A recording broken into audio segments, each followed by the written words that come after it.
Digər subuçot hesaba köçürmə əməliyyatlarının aparılması barədə video təlimat. Bu video təlimatda malı, işi və xidməti əldə edən vergi ödəyicisinin öz ƏDV subuçot hesabından və ya naməlum subuçot hesabından ƏDV məbləğini malı, işi və xidməti təqdim edən vergi ödəyicisinin ƏDV subuçot hesabına köçürülməsi prosesi əks etdirilir. Bunun üçün İnternet Vergi İdarəsinin New e-Taxes Gov.az portalına daxil olaraq giriş düyməsi sıxılır. Elektron kabinetə asan imza və ya SIMA token gücləndirilmiş elektron imza vasitələri ilə daxil olmaq mümkündür. İstifadəçi tərəfindən elektron kabinetə daxil olmaq üçün asan imza bölməsi seçildikdə mobil nömrə və istifadəçi ID daxil edilir və daxil ol düyməsi sıxılır. İstifadəçi tərəfindən elektron kabinetə daxil olmaq üçün SIMA token bölməsi seçildikdə isə ilk öncə SIMA token kompüterə qoşulur. Daha sonra daxil ol düyməsi sıxılmaqla kabinetə daxil olunur. Giriş uğurla başa çatdıqdan sonra istifadəçi ilk növbədə yeni pəncərədə ƏDV depozit hesabı modulunu seçir. Daha sonra yeni köçürmə bölməsindən digər subuçot hesaba əməliyyatı seçilir.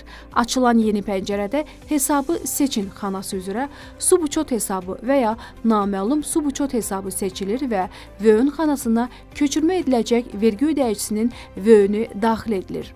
Qeyd: bank vasitəsilə vergi ödəyicisi öz cari hesabından ƏDV məbləğini digər vergi ödəyicisinin subuçot hesabına köçürdüyü zaman ödəniş sənədində satıcı vergi ödəyicisinin VÖN-ü düzgün göstərilmədiyi və ya satıcı şəxs ƏDV ödəyicisi olmadığı hallarda köçürülən məbləğ alıcı vergi ödəyicisinin naməlum subuçot hesabına mədaxil edilir.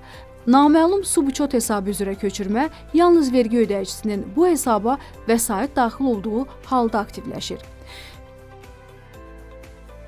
Köçürmənin avans üzrə həyata keçirilməsi nəzərdə tutulduqda, köçürmə sətri üzrə avans üzrə seçimi edilir, daha sonra ödənişin məbləği daxil edilir.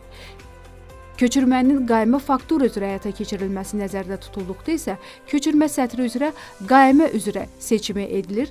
Daha sonra ödənişin məbləği, qaymənin seriyası və nömrəsi daxil edilərək əlavə olunur.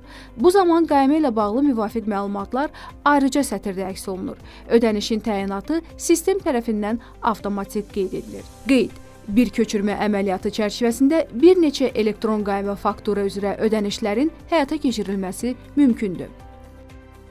Müvafiq məlumatlar daxil edildikdən sonra ekranda aktivləşən irəli düyməsi sıxılır. Bu zaman ekranda əks olunan yadda saxla düyməsi vasitəsilə daxil edilmiş məlumatları imza gözləyən bölməsində saxlamaq, geri düyməsi seçilməklə əvvəlki pəncərəyə geri qayıdaraq məlumatları redaktə etmək və ya silmək mümkündür. İmzala və göndər düyməsi sıxıldıqda isə köçürmə əməliyyatı yekunlaşır.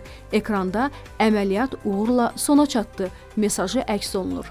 Bununla da köçürmə əməliyyatı yekunlaşır və köçürülən məbləğ vergi ödəyicisinin subuçot hesabından digər vergi ödəyicisinin ƏDV subuçot hesabına köçürülür və bu barədə bildiriş köçürmələr bölməsində əks olunur.